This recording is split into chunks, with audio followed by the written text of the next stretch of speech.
صبر جميل والله المستعان على ما تصفون. نحمده ونصلي ونسلم على رسوله الكريم اما بعد فاعوذ باللہ من الشیطان الرجیم من حمزه ونفخه ونفثه وَإِذْ قُلْتُمْ يَا مُوسَىٰ، اور جب کہا تم نے اے موسیٰ، لن نصبر، ہرگز ہم صبر نہیں کر سکتے، علی طعام واحد، ایک ہی کھانے پر، فادع لنا، پس تو التجا کر ہمارے لیے، دعا کر یا مانگ ہمارے لیے، ربا کا، اپنے رب سے، یخرج لنا، وہ نکالے ہمارے لیے، مما، اس چیز سے، تنبت الارض، جو اگاتی ہے زمین، من بقلہا، سبزیوں سے، وقثائہا، اور ککڑیوں سے، وفومہا، اور لہسن سے، وعدسہا، اور میسور سے، وبصلہا، اور پیازوں سے، قال اتستبدلون الذی هو ادنی بالذی هو خیر، موسیٰ علیہ السلام نے کہا کیا تم تبدیل کرنا چاہتے ہو، الذی، اس کو، هو ادنی، جو کم تر ہے، بالذی، اس چیز کے ساتھ، هو خیر، جو تمہارے لیے بہتر ہے، یعنی من اور سلوہ کو چھوڑ کر یہ چھوٹی چھوٹی سبزیوں کی طرف آ گئے ہو، اس کے ساتھ تبدیل کرنا چاہتے ہو، اہبطوا مصرا، پس اتر جاؤ کسی شہر میں، فإن لکم ما سألتم، پس تمہارے لیے، ما سألتم، جو کچھ بھی تم نے سوال کیا، یہ ما ادوات عموم میں سے ہے، وضربت علیہم الذلۃ، اور مسلط کر دی گئی ان کے اوپر، الذلۃ، ذلالت، رسوائی، والمسکنۃ، اور مسکینی، وباءوا بغضب، اور وہ لوٹے غضب کے ساتھ، من اللہ، اللہ کی طرف سے، ذالک، اس وجہ سے کہ بأنہم کانوا یکفرون بآیات اللہ، وہ اللہ کی آیات کے ساتھ کفر کرتے تھے، ویقتلون النبیین بغیر الحق، اور انبیاء کو ناحق قتل کر دیتے تھے، ذالک بما عصوا وکانوا یعتدون، یہ اس وجہ سے کہ جو کچھ انہوں نے نافرمانی کی، وکانو، اور تھے، یعتدون، وہ زیادتی کرنے والے، حد سے تجاوز کرنے والے۔ گزشتہ آیات مبارکات میں اللہ رب العزت نے بنو اسرائیل پہ اپنے انعامات کا اور اپنے احسانات کا تذکرہ فرمایا، بغیر کسی مشقت کے، بغیر کسی محنت کے اللہ آسمانوں سے من سلوہ نازل فرما دیتا تھا، لیکن یہ بدبخت اور بدنصیب قوم تھی، انہوں نے من سلوہ سے اعراض کرنا شروع کر دیا، اور موسیٰ علیہ السلام سے کہا کہ اس کو ہم کھا کھا کر تنگ آ گئے ہیں۔ اس کی دو وجوہات تھیں، ایک تو تکبر تھا، غرور تھا، کمنڈ تھا، اور دوسرا یہ اللہ کی آیات کا کفر بھی کرتے تھے، نافرمانی کرتے تھے، اور یہ ایسی بدنصیب قوم تھی جو انبیاء علیہم الصلاۃ والتسلیم کو ناحق دن میں کئی کئی نبیوں کو قتل کر دیتے تھے۔ بعض روایات کے اندر آتا ہے کہ ایک ایک دن کے اندر 70 انبیاء کو قتل کر دیتے تھے،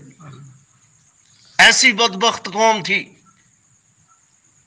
ذالک بما عصوا وکانوا یعتدون، اللہ نے جس چیز کا حکم دیا اس کی نافرمانی کر دیتے، اور جس چیز سے منع کیا تھا اس سے تجاوز کر گزرتے تھے، یعنی عصوا اس نافرمانی کو کہتے ہیں کہ جس چیز سے اللہ نے منع کیا تھا وہ کر گزرے، اور یعتدون اس کو کہتے ہیں جس چیز کا اللہ نے حکم دیا تھا اس سے تجاوز کر گئے۔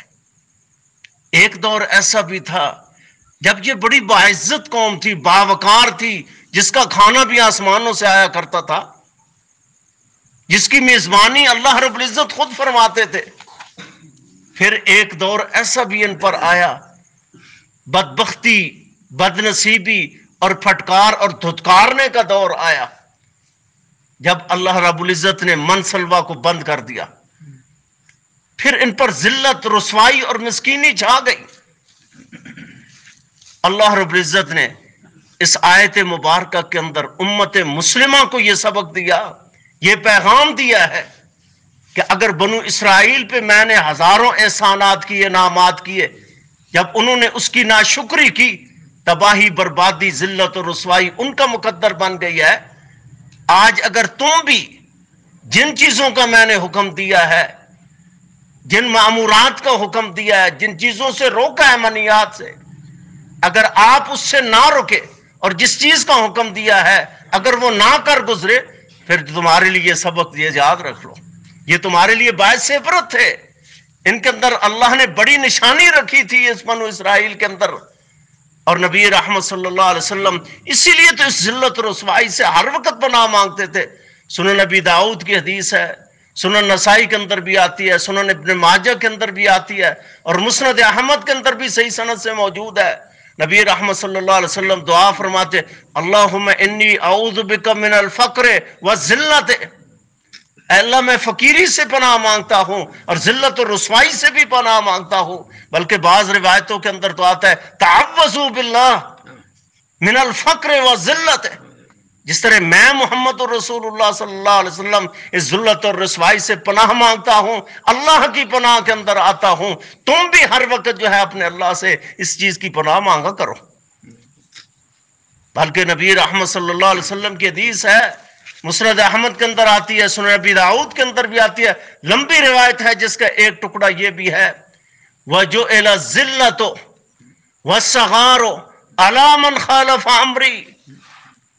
اللہ نے اس پر ذلت اور رسوائی کو مسلط کر دیا ہے، پابند بنا دیا ہے اسے ذلت اور رسوائی کا۔ کس شخص کو؟ من خالف امری، نبی رحمت صلی اللہ علیہ وسلم فرماتے ہیں جس نے میری سنت کی مخالفت کی ہے۔ آج کتنی سنتیں ہیں جن کا ہم مذاق اڑا رہے ہیں، آج کتنی سنتیں ہیں جن کا در در جو ہے چوک چوراہوں پہ، چوکوں پہ، بستیوں میں، شہروں میں ہر وقت جو ہے ہم کا مذاق اور استہزاء اڑا رہے ہیں۔ نبی رحمت صلی اللہ علیہ وسلم فرمایا، الا من خالف امری، جو میرے طریقے سے ہٹ جائے گا، میری سنت سے انحراف کرے گا، میری سنت سے اعراض کرے گا، میرے طریقے سے اعراض کرے گا، اسے بھی یاد رکھنا چاہیے اگر بنو اسرائیل جو ہے اللہ نے ان پر ذلت، مسکینی اور پھٹکار کو مسلط کر دیا ہے، تو اللہ رب العزت اس پر بھی ذلت، رسوائی اور پھٹکار کو مسلط فرما دیں گے۔ بنو اسرائیل کے اس واقعے کے اندر اللہ رب العزت نے امت محمدیہ کو یہ پیغام دیا ہے کہ ان پر ہزاروں جب اللہ رب العزت نے انعامات فرمائے اور انہوں نے اس کی ناشکری کی، اللہ نے جو آسمان سے آیتیں نازل فرمائیں، جو قانون نازل فرمائے ہیں، جو حدود اور قیود آسمان سے نازل فرمائی تھی، جو شریعت اللہ نے آسمان سے نازل فرمائی تھی، جب اس سے انہوں نے انحراف کیا، اس کی نافرمانی کرنی شروع کر دی، بغاوت پہ اتر آئے، شرک اور بدعات اور خرافات جیسے بدنما عقیدے اپنانے شروع کر دیے، تو اللہ رب العزت نے ان پر ذلت، رسوائی اور مسکینی کو مسلط کر دیا۔ اور اگر آج بھی یہ امت مسلمہ جو ہے ان شرک اور خرافات اور بدعات سے اپنے آپ کو دور نہیں کرے گی، تو ذلت اور رسوائی انہی کی طرح جو ہے ان کا بھی مقدر بن جائے گی۔ اگر ہم اس ذلت اور رسوائی سے بچنا چاہتے ہیں تو آئیے کلام الہی کا مطالعہ کیجئے۔ اللہ رب العزت نے جو 23 سالہ دور نبوت میں محمد کریم صلی اللہ علیہ وسلم کے قلب اطہر پہ جو پیغام نازل فرمایا، جو قرآن نازل فرمایا، جو فرقان نازل فرمایا، آئیے اس کی تلاوت کرنی چاہیے، اس کا ترجمہ پڑھنا چاہیے، اس کا مفہوم پڑھنا چاہیے، تاکہ ہم شرک سے بیزار ہو جائیں، شرک سے انحراف کریں، بدعات کو چھوڑ دیں، خرافات کو چھوڑ دیں اور سنت پہ عمل پیرا ہو جائیں، اللہ کی توحید پہ کاربند ہو جائیں۔ اسی لیے تو اللہ رب العزت نے کہا لا تستبدلون الذی هو ادنی بالذی هو خیر، اللہ کے بندوں سوچتے نہیں ہو، تمہارا کھانا آسمان سے آتا، کبھی من کی صورت میں، سلوہ کی صورت کے اندر جو ہے،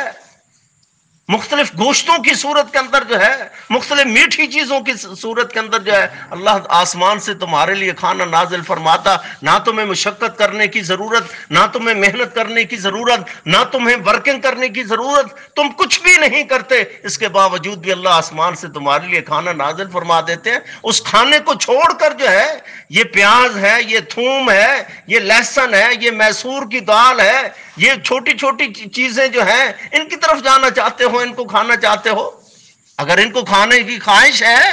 اس پہ مصر ہو، تو پھر اہبطوا مصرن، جاؤ ان مختلف شہروں کے اندر چلے جاؤ، سبزیاں اگاؤ، کھاؤ پیو. پھر آپ کو پیاز بھی ملے گا، آپ کو لہسن بھی ملے گا، مسور کی دال بھی ملے گی، آپ کو یہ ساری چیزیں وہاں سے ملے گی. فَإِنَّ لَكُمْ مَا سَأَلْتُمْ، کلمات عموم میں سے، ادوات عموم میں سے آپ جو کچھ بھی خواہش کریں گے وہاں سے آپ کو ملے گی. پھر آپ کو محنت بھی کرنی پڑے گی، آپ کو مشقتیں بھی اٹھانا پڑے گی، آپ کو مشکلات کا سامنا کرنا پڑے گا.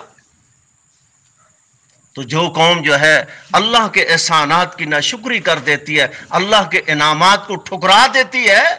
پھر تباہی، بربادی، ذلت اور رسوائی اس کا مقدر بن جاتی ہے. اللہ رب العزت سے دعا ہے اللہ مجھے اور آپ کو کما حق کو اس پہ عمل کی توفیق نصیب فرمائے، زندہ رکھے اللہ کتاب و سنت پہ، موت نصیب فرمائے اللہ کتاب و سنت پہ. سبحانک اللہم ربنا و بحمدک، اشہد ان لا الہ الا انت، استغفرک.